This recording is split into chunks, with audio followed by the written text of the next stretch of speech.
तुम्हारे वालिद का मुझ पर एहसान है। मैं जो दोबारा रोजे नमाज की तरफ आया, हाफिज कुरान दोबारा से बना, ये तुम्हारे बाप का एहसान है मुझ पर। उन्होंने मुझे कोशिश करके करवाया। लेकिन अमानत भाई, तुमने हमारे उन जज्बात की कदर नहीं की। तुम कहते हो कि मुझे शिकायत है ओवैसी से, और ओवैसी को कहते हो वोट काटने वाला है, और ओवैसी ने क्या आवाज उठाई, तुम अपनी कुर्बानी गिनाते हो। हालांकि मैं ये कहता हूं, मैं सच्ची बात यह है ईमानदारी की कि तुमने शुरू के 2-2.5 साल कुछ काम किया है, इसके अलावा कोई तुम्हारी कुर्बानी नहीं है। तुम्हें जब केजरीवाल ने जिस काम के लिए कहा तुमने वो किया, जिससे रोक दिया तुम रुक गए। दिल्ली में दंगे हुए, एक रात तुमने मर्द मुजाहिद का किरदार अदा किया था एलजी हाउस पे, 2 दिन के बाद तुम्हें केजरीवाल ने रोक दिया, और फिर तुम्हारी ही साथ एक टीम को भेजा कि जाओ जमुना पार की उन मस्जिदों में, उन मदरसों में जिनमें आग लगाई गई, जिनमें सिलेंडर फाड़े गए, जाओ वहां से वो जले हुए के वो आग के निशान मिटवाओ, जल्दी से वहां रंगरोगन कराओ, पुताई कराओ, वो सबूत सारे मिटा दो। फॉरेंसिक जांच की टीम आने से पहले पहले, इंटरनेशनल मीडिया पहुंचने से पहले पहले वो सारे सबूतों को मिटा दो, और तुम्हारी टीम ये काम कर रही थी। मुझे तुमसे ये शिकायत है कि क्यों तुम्हारे लोग वहां इस काम पे लग रहे थे। अमानत भाई, तुमने वहां ईदगाह में रिलीफ का कैंप लगाया, हमने तुम्हें इसलिए एमएलए नहीं बनाया था कि तुम कौम से पैसे इकट्ठे करके, राशन इकट्ठा करके वहां रिलीफ बांटोगे। यह काम तो जमीयत उलमा कर लेती है, यह काम तो जमात इस्लामी कर लेती है, यह काम तो मुशावरत कर लेती है, यह काम तो मिल्ली काउंसिल कर लेती है, दूसरी हमारी सारी मिल्ली जमातें यह काम कर लेती है। हम जिसको एमएलए और एमपी बनाते हैं वो इसलिए बनाते हैं कि अगर मेरी कौम के हुकूक पर कोई सरकार या कोई लीडर डाका डालता है, या मेरी कौम के बच्चों के गलों पर हाथ डालता है, तो मेरा एमपी, मेरा एमएलए उसकी गर्दन पर हाथ डाल करके उससे कह के रोक, ये मेरी कौम के बच्चे हैं, ये मेरी कौम के मेरे भाई है, तो इन पर हाथ नहीं डाल सकता। लेकिन अमानत भाई, मुझे अफसोस है तुमने शिफाउर रहमान के लिए एक बार भी आवाज न उठाई। एक खत भी केजरीवाल को न लिखा कि केजरीवाल शिफाउर रहमान को बाहर कराओ, इनके साथियों को जेल से निकलवाओ। और मैं आज, चूंकि वक्त बहुत कम है, मुदस्सिर भाई खड़े हुए हैं, लोग और भी होंगे। आबिद भाई आप अच्छा बोल रहे हैं, बोलिए। मैं फिर कहता हूं कि वहां भी आपने हमें मायूस किया। आप अगर उसका हाथ पकड़ लेते, आप केजरीवाल के खिलाफ एजिटेशन करते, आप मैदान में आते, खुदा की कसम पूरा ओखला तुम्हारी पीठ पे खड़ा होता, और लीडर की ताकत उसकी कौम हुआ करती है, उसके पीछे खड़ी हुई भीड़ हुआ करती है जमहूरियत में, और तुमने वो मौका गंवा दिया। तुमने वो मौका, मेरे भाई, मेरे छोटे भाई, तुमने वो मौका गंवा दिया। आखिरी मौका तुम्हारे पास था, और मैं फिर कहता हूं कि आज भी है, खुदा की कसम खा के कहता हूं, सिर्फ ओखला के नहीं, पूरे हिंदुस्तान के मुसलमान तुम्हें अपने सर का ताज बना लेंगे। तुम एक मिसाल कायम कर दो। लेकिन एक बार मैं एक मिसाल तुम्हें सुनाता हूं। किशनगंज में पार्लियामेंट का चुनाव हो रहा था। जनता दल यूनाइटेड नीतीश कुमार की पार्टी से अख्तरुल ईमान साहब, जो इस वक्त वहां पर स्टेट के मजलिस इत्तेहादुल मुस्लिमीन के सदर हैं और एमएलए भी हैं, वो उस वक्त जेडीयू से एमएलए थे, एक्स मिनिस्टर थे उसी पार्टी से रहे हुए। मौलाना असरारुल कासमी का और उनका टकराव हो गया इलेक्शन में, दोनों का इलेक्शन बराबर हो गया, जैसा आज शिफाउर रहमान और अमानतुल्लाह का। अमानतुल्लाह बहुत पीछे है, शिफाउर रहमान का इलेक्शन बहुत ऊपर है। उस वक्त अख्तरुल ईमान ने जब यह पोजीशन देखी, एक तरफा खड़े होकर के ऐलान कर दिया कि मैं मौलाना असरारुल कासमी के हक में इलेक्शन से विड्रॉल करता हूं। अमानत भाई, मैं तुम्हें दावत दे रहा हूं, इस मंच से दावत दे रहा हूं, आओ तुम ऐलान कर दो पब्लिक के बीच में खड़े होकर के कि मैं केजरीवाल की झाड़ू फेंक करके मैं शिफाउर रहमान के पीछे खड़ा हो रहा हूं, शिफाउर रहमान के हक में इलेक्शन से दस्तबरदार होता हूं, मैं इलेक्शन नहीं लड़ूंगा, मेरी कौम के लोग शिफाउर रहमान को वोट दो। तो मेरे दोस्तों, मैं गारंटी से कहता हूं, अमानत भाई, मुझे मालूम है कि केजरीवाल उसी दिन तुम्हें निकाल देगा पार्टी से, लेकिन खुदा की कसम, यह कौम जिसका नाम मुसलमान है, पूरे मुल्क में तुम्हें अपने सरों का ताज बना लेगी, तुम्हें अपने कंधों पे उठाए फिरेगी, तुम्हें हीरो बना लिया जाएगा। कुर्बानी दे के तो देखो। तुम दावा करते हो मैंने कुर्बानी दी, क्या कुर्बानी दी? अरे ये कुर्बानी दो और फिर कौन से शिकवा करना कि मैंने कुर्बानी दी थी। काहे की कुर्बानी दे दी?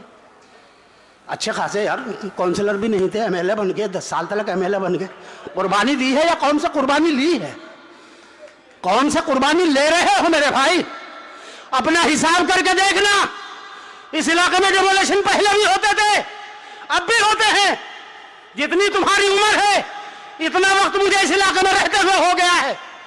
मुझे तकरीबन 38 साल हो गए यहाँ रहते हुए, और अमानत की उम्र मेरे ख्याल से 44 साल 42 साल की है। बुलडोजर पहले भी यहां चलते थे, लेकिन इनका रेट जो है वो तो उठा के देख लेना। जब से केजरीवाल की सरकार आई है 10 गुना ज्यादा बढ़ गया। और जिस दिन से एमसीडी में आम आदमी पार्टी आई है उस दिन से 80 गुना यहां पर डेमोलेशन का रेट बढ़ गया। और आखिरी बात कहता हूं, यह डराया जा रहा है कि अगर इसे वोट नहीं दोगे तो वो जीत जाएगा और बीजेपी आ जाएगी और वो खा जाएगी, उसे वहां से वोट नहीं मिलेगा, इसे यहां से नहीं मिलेगा, उसे वहां से मिल गया, हमें इतना मिल गया। मैं बिल्कुल सीधा सीधा कैलकुलेशन 2 मिनट में आपको समझाता हूं।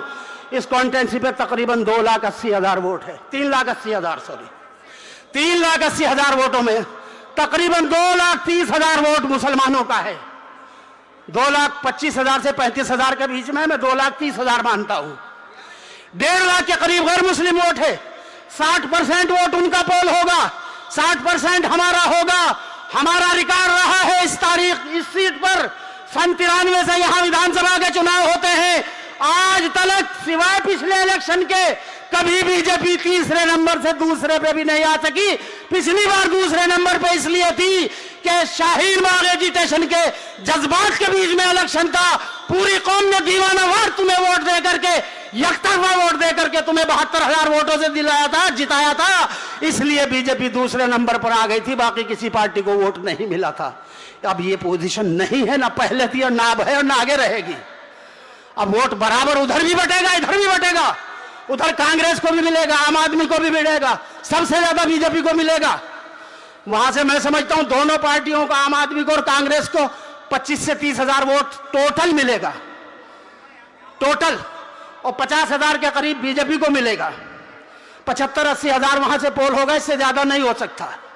हमारे यहां से पोल कितना होगा? हमारे यहां से पोल होगा 1,60,000 के करीब। हो सकता है 170 भी हो जाए।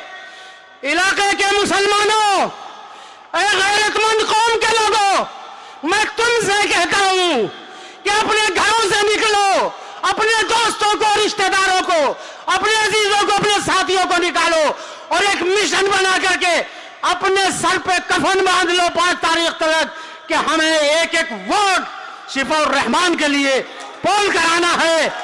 और अमानत को 1,30,000 वोटों से जिताया था, तो इसको 1,40,000 वोट देकर के तुम जिता दो।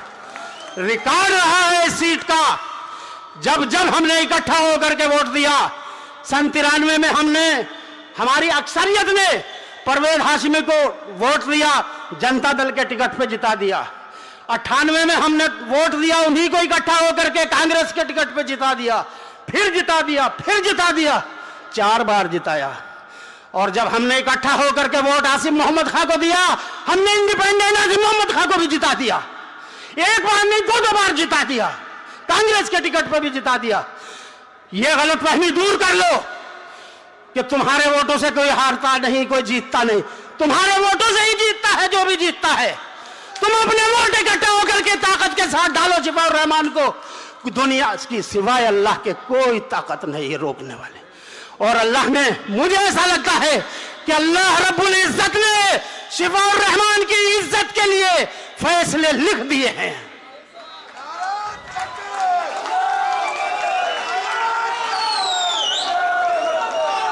एक आखिरी बात और कहना चाहता हूं मेरे दोस्तों, मजलिसे इत्तेहादुल मुस्लिमीन जो ये इलेक्शन लड़ा रही है, मुस्तफाबाद की सीट पर हो या यहां पर हो, ये सिर्फ इलेक्शन जीतने के लिए नहीं है।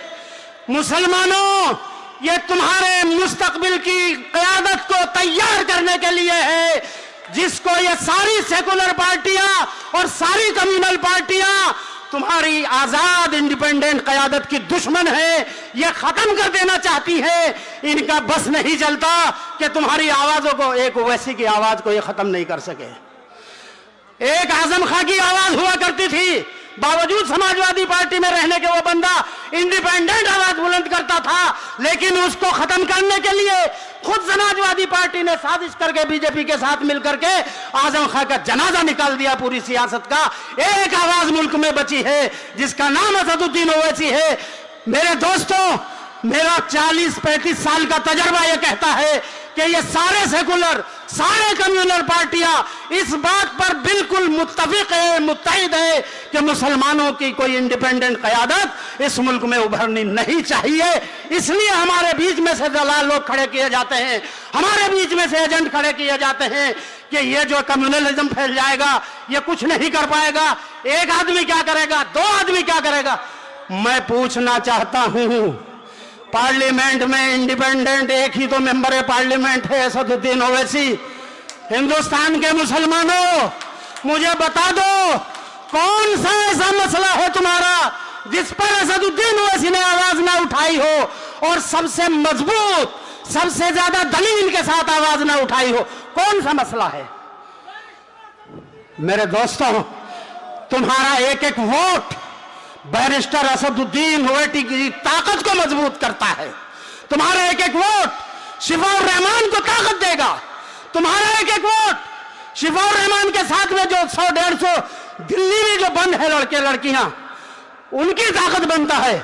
और तुम्हारा एक एक वोट हिंदुस्तान भर में शाहीन बाग के नाम से जो मंच लगाए बैठे थे हमारे बच्चे और बच्चियां, जिनकी तादाद 2,500 से 3,000 के बीच में है। ओखले वालों, मेरे दिल की बात खुदा की कसम खा के कह रहा हूं, निकले ना। तुम्हारा एक एक वोट उन सारे बच्चों की ताकत बनेगा, उन सारे बच्चों को हौसला देने वाला बनेगा, उन सारे मजलूमों को ताकत देने वाला बनेगा। खुदा के वास्ते किसी भी प्रोपेगेंडे का शिकार ना होकर के, बिल्कुल यकतरफा होकर के, किसी की ना सुन करके सिर्फ और सिर्फ शिफाउर रहमान को वोट देना। मुस्तफाबाद में मेरी आवाज पहुंचनी हो तो ताहिर सैफी को एक एक वोट डालना। बिल्कुल किसी की चिंता मत करना कौन क्या कहता है, कौन क्या कहता है। मैं समझता हूं दिल से जो बात निकलती है असर रखती है, पर नहीं ताकत परवाज मगर रखती है। अल्लाह हाफिज।